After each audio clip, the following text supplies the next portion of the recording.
नमस्कार, मैं नेहा शर्मा आपके साथ और आप देख रहे हैं जस्ट इंडिया। खबरों के प्रायोजक हैं रंज care showroom in Rohtak and Bahadurgarh. Showroom पर आएं, टेस्ट ड्राइव लें और गाड़ी बुक कराएं। चंडीगढ़ में इंसो के राष्ट्रीय अध्यक्ष प्रदीप देसवाल ने हरियाणा सरकार पर गंभीर आरोप लगाए। देसवाल ने छात्र संघ चुनाव बहाल करने की मांग की। देसवाल ने कहा, हरियाणा में शिक्षा संस्थानों में लगाए गए वाइस चांसलर को अयोग्य और चरित्रहीन बताया। और क्या कुछ कहा, आइए देखिए। छात्र संघ चुनाव का न कराना कहीं न कहीं सरकार की मंशा पर सवाल खड़े करता है और इंडियन नेशनल स्टूडेंट्स ऑर्गेनाइजेशन हर हाल में किसी भी सूरत में हरियाणा प्रदेश में छात्र संघ चुनाव को प्रत्यक्ष रूप से बहाल करा कर रहेगी। हम सरकार को खुली चुनौती देते हैं और सभी स्टूडेंट ऑर्गेनाइजेशंस को एक निमंत्रण देते हैं मीडिया के माध्यम से कि वो एक साथ आए इस मुद्दे पर और छात्रों के अधिकारों के लिए, स्टूडेंट डेमोक्रेसी को बहाल कराने के लिए एकजुट हों।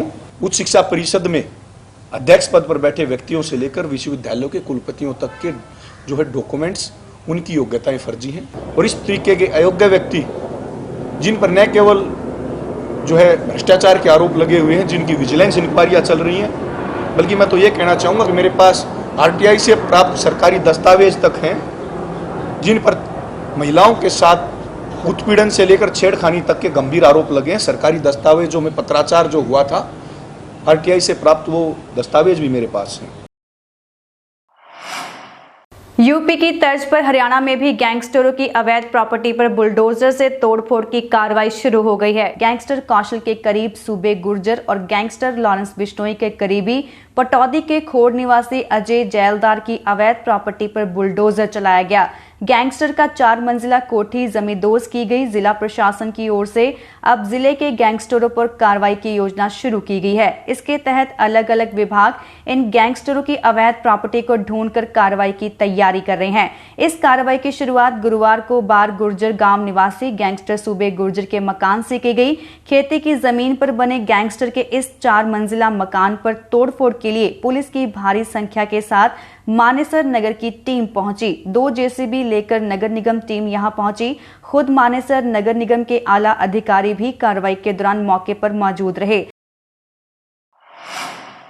केंद्रीय मंत्री राव इंद्रजीत सिंह जाटलैंड में चरखी दादरी के गांव समसपुर में कार्यकर्ता सम्मेलन को संबोधित करने पहुंचे और सम्मेलन में उनके संबोधन के दौरान हरियाणा के भावी मुख्यमंत्री के नारे भी लगे। इस दौरान राव इंद्रजीत सिंह ने कहा कि मुख्यमंत्री बनने की सबकी तमन्ना होती है। दक्षिण हरियाणा की जनता ने भाजपा को विधायक देकर हरियाणा सरकार बनाने में अहम योगदान दिया है। कहा कि हरियाणा के मुख्यमंत्री से लेना देना नहीं, बल्कि जनता की समस्याएं दूर हो, इसके लिए हमेशा उनका प्रयास रहेगा। केंद्र में भाजपा की सरकार द्वारा किए जा रहे विकास व अन्य परियोजनाओं के चलते पूरे विश्व में प्रधानमंत्री नरेंद्र मोदी का डंका बज रहा है। सम्मेलन के बाद केंद्रीय मंत्री ने गांव समसपुर के जलघर का निरीक्षण किया और संबंधित विभाग के अधिकारियों को पेयजल के जल समाधान बारे निर्देश दिए। और लोगों ने हमारे को आमंत्रित किया, बार बार किया, लेकिन हम आ नहीं रहे थे क्योंकि कोविड का प्रकोप था। आज लोगों के बुलावे पे यहाँ पे आए, लोगों की समस्याएं सुनी हैं और पानी की सबसे भारी जो समस्या है उसका हल निकालने के लिए हम आज के बाद प्रयास करेंगे। हरियाणा के अंदर 2 जगह के ऊपर संग्रहालय बन रहे हैं जिन्होंने गुमनाम सहित जो लोग जिनके नाम हमारे पास हैं वो लिखे जाएंगे। एक अम्बाला के अंदर है और एक नसीबपुर के अंदर, नारनौल के अंदर है। ये दोनों संग्रहालय हम बनाने जा रहे हैं। हरियाणा के 2 दिन से फतेहाबाद के गांव में दौरा कर रहे जननायक जनता पार्टी के प्रधान महासचिव दिग्विजय चौटाला को गांव पीली मंदोरी में युवक के गुस्से का शिकार होना पड़ा, क्योंकि ना तो गांव का विकास है, ना ही पानी की व्यवस्था है। गांव में युवक सुमेर सिंह ने दिग्विजय चौटाला के हाथ से माइक लेकर गांव में नशा बिकने और चोरी होने जैसे मुद्दे रखे। युवक ने कहा कि गांव में हर एक नौजवान चिट्टे का शिकार हो रहा है और हमारी आने वाली नस्लों को ले बैठेगा। चिट्टा जैसे नशा कितने घरों के चिराग को ले बैठा है और 6-6 फुट के जवान चिट्टा में खराब हो रहे हैं। और दिग्विजय चौटाला भट्टू क्षेत्र के गांव के दौरे पर थे। युवक की ये बात सुनकर उस गांव का माहौल गर्मा गया। अरे हमारी माँ बहनें खेतों में नहीं जा पाती, हम अकेले रास्ते से उस साइड नहीं जा सकते।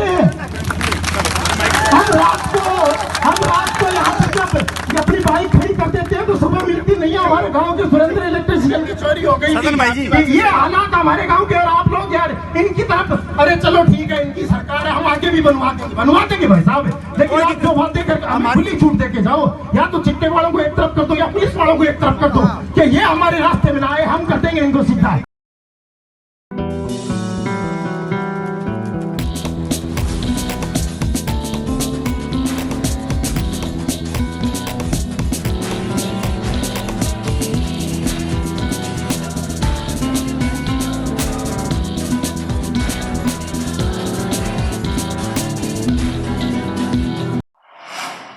झज्जर में गुड़ा बाईपास के पास मिले शव की गुत्थी पुलिस ने सुलझा ली है। पुलिस ने इस मामले में दिल्ली से मिले 2 आरोपियों को गिरफ्तार किया है, जो दिल्ली के कियर गांव के रहने वाले हैं, जहां मृतक मयंक रहता था। पुलिस जांच में सामने आया है कि दोनों आरोपी मयंक के दोस्त थे। उन्होंने वारदात की रात मयंक के साथ बैठकर खूब शराब पी थी और शराब पीने के दौरान तीनों का झगड़ा हुआ, जिसके बाद आरोपियों ने मिलकर मयंक के साथ मारपीट की और गुस्से में आकर कांच की बोतल उसके पेट में घोंप दी और उसकी हत्या कर दी। पुलिस की तरफ से एसपी भारती गोपास ने प्रेस कॉन्फ्रेंस करके मामले का खुलासा किया और बताया कि आरोपियों को कोर्ट में पेश किया गया है और दोनों आरोपियों को 3 दिन की रिमांड पर भेज दिया गया है। 2 आरोपियों को गिरफ्तार किया है। आरोपी के नाम है विनायक उर्फ सोनू और विनय पुत्र विजय, दोनों ही ये कैर के रहने वाले हैं दिल्ली। देखिए बेसिकली ये क्या है, ये ड्रिंक कर रहे थे, एक ही गाड़ी में बैठ के तीनों लोग जो हैं मृतक के साथ और दोनों ही आरोपी तीनों बैठ के ड्रिंक कर रहे थे और ड्रिंक करते करते ही इनकी आपस में कहासुनी शुरू हो गई, तो इनकी हाथापाई भी हुई और जो कि ये 2 आरोपी एक तरफ थे, तो मृतक को इन्होंने जो है काफ़ी मारपिटाई करके और अल्टीमेटली जो कांच की बोतल होती है उससे मृतक की हत्या। यमुनानगर में बढ़ रहे नशे पर लगाम लगाने के लिए नारकोटिक सेल नशा तस्करों की धरपकड़ तो कर रही है, लेकिन तस्करी है कि रुकने का नाम ही नहीं ले रही। सेल की टीम ने इस बार एक ऐसे तस्कर को पकड़ा है जिस पर पहले भी आधा दर्जन नशा तस्करी के मामले दर्ज हैं। इस बार टीम जैसे ही आरोपी को पकड़ने के लिए गई तो आरोपी टीम को देखते ही बाइक लेकर फरार हो गया, लेकिन एंटी नारकोटिक सेल ने उसका पीछा करते हुए उसे गिरफ्तार कर लिया। आरोपी के पास से सेल ने 63 ग्राम स्मैक बरामद की है। हालांकि इसका एक और साथी भी एंटी नारकोटिक सेल के रडार पर है। शुरुआती जानकारी में आरोपी ने पुलिस को बताया कि वह उत्तर प्रदेश से स्मैक लाकर यमुनानगर में सप्लाई करता था। पहले भी आरोपी पुलिस के हत्थे चढ़ चुका है, तो वहीं 5 मामलों में जेल की हवा भी खा चुका है। ऐसा है, नावेद नाम का लड़का है जो आज आजाद नगर गली नंबर 0 से इसको काबू किया है। इसके पास 63 ग्राम स्मैक मिली है। हाँ, ये काफ़ी दिन से सप्लाई कर रहा था और इसके खिलाफ पहले भी मुकदमे दर्ज हैं और हमारे 3 मुकदमों में वांछित है सर। अब तक की पूछताछ में यूपी से स्मैक सप्लाई कर रहा था सर और पूछताछ जारी है। हाँ, यूपी से लाता।